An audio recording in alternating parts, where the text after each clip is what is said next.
Évangile de Jésus-Christ selon saint Matthieu.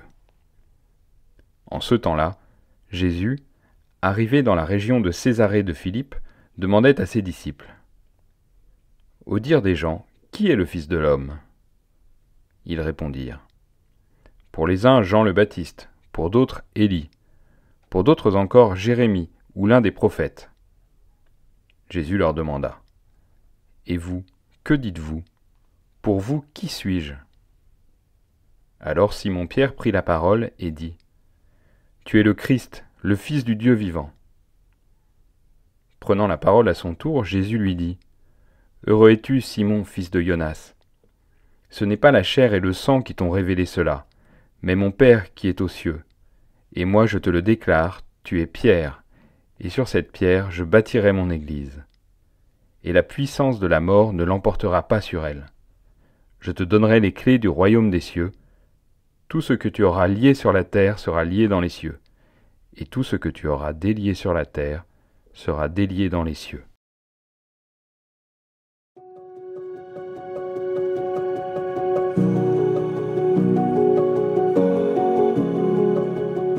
Nous célébrons aujourd'hui les apôtres Pierre et Paul. Dans l'évangile d'aujourd'hui, Pierre fait une véritable expérience spirituelle.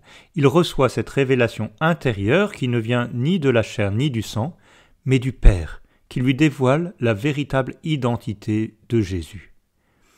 Lorsqu'il raconte l'événement de sa conversion, Paul utilise ce même vocabulaire. Il dit « Lorsque Dieu a révélé en moi son Fils, sans consulter la chair et le sang, je suis parti pour l'Arabie. » Les deux grands apôtres sur lesquels est fondée notre foi ont donc vécu, l'un et l'autre, une expérience analogue, une expérience de révélation intérieure qui les dépassait totalement.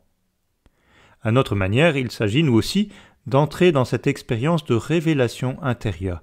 Grâce aux apôtres, la foi nous a été transmise et nous pouvons entendre sa formulation dans l'Écriture et dans la tradition. Mais il s'agit aussi, de manière complémentaire, d'accueillir cette révélation intérieure du Père qui nous fait entrer dans une connaissance intime et profonde de Jésus.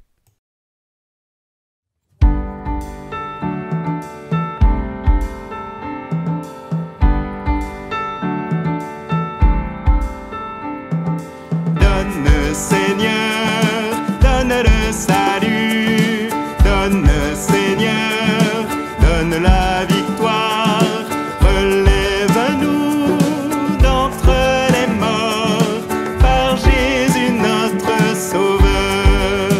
Voici le jour que fit le Seigneur, qu'il soit pour vous jour de fête et de joie. Louange à Dieu, car il est bon, car éternel